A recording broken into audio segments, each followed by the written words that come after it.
Sometimes in life, a very special friend comes along. Someone that makes you feel good, makes you laugh. Someone that when you're down, lifts your spirits up and makes you feel better again. Someone that looks out for you and always protects you. Someone that you love so deeply that your heart would break if you had to live without them. Meet Reba, my miniature Australian Shepherd. I love you too, though, Kurt. Reba came into our family about the time when we were dealing with a troubled teenager. Now, this had been going on for a couple of years. This is our middle daughter. And it wreaked havoc on our family and caused a lot of hurt. And so I was trying to recoup and trying to get my life back together, and I was trying to get some healing. Now, it was around this time that our youngest daughter came up to my husband and I, and she said, "Mom, Dad, I know what we need. We need a puppy." Now, Kurt thought it was a great idea. In fact, he wanted to start researching dog breeds right away.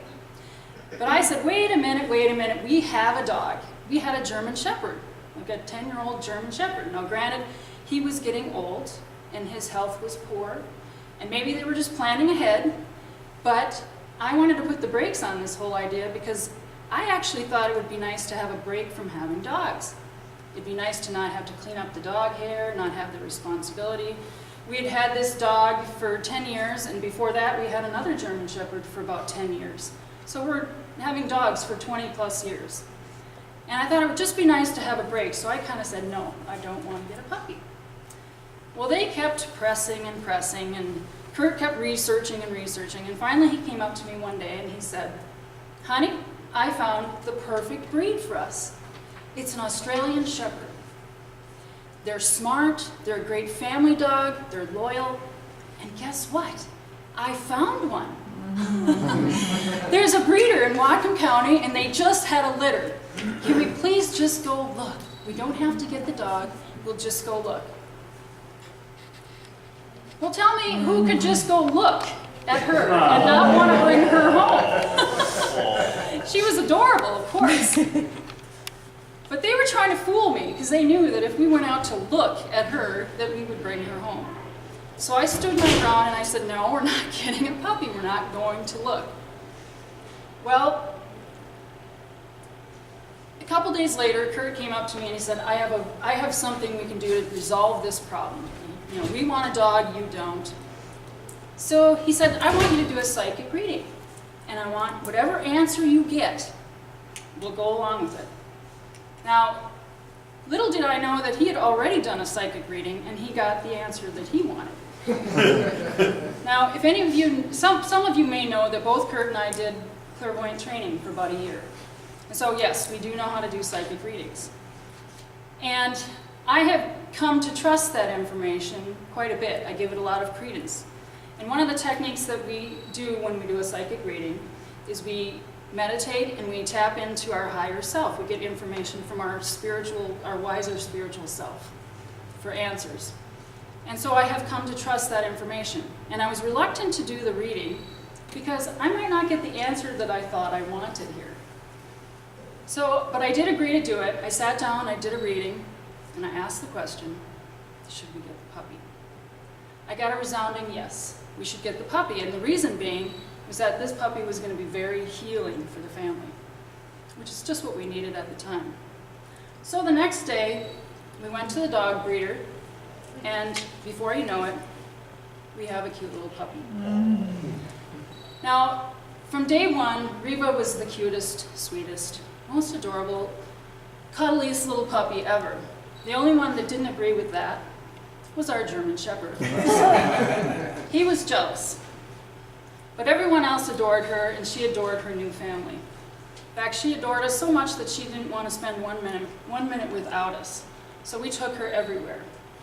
We took her backpacking, or hiking. Here she was getting a ride because she got tired out. We took her to the beach. Oh my. We took her swimming. And when that wasn't enough, we got her a life jacket and took her kayaking. and we took her whitewater rafting. And she loved going for rides in the car. That's my seat. She took over. She's super Reva, and she has lots of energy, and sometimes she wears us out. And when she wears us out, she even takes naps with us. So you can see over time, we all grew very fond of her. Now I have developed a very special bond with Reva. She follows me all over the house. She wants to know where I am all the time. And when I'm gone, she goes and lays on her bed and she mopes.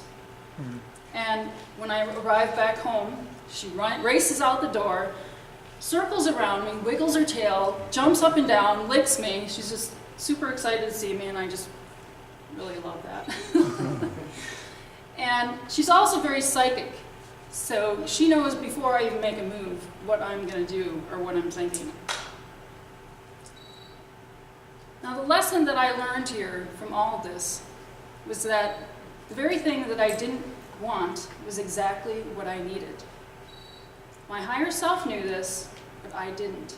So my suggestion to you today is that if you have a pressing question, or you have a void in your life, or you need healing or something like that, ask your higher self.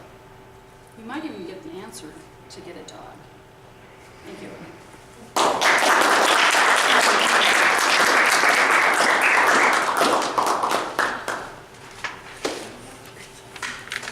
I almost forgot I was the Toastmaster. Open again with the screen. Collins, we have 90 seconds for evaluations. Okay, and for any guests, you have little slips.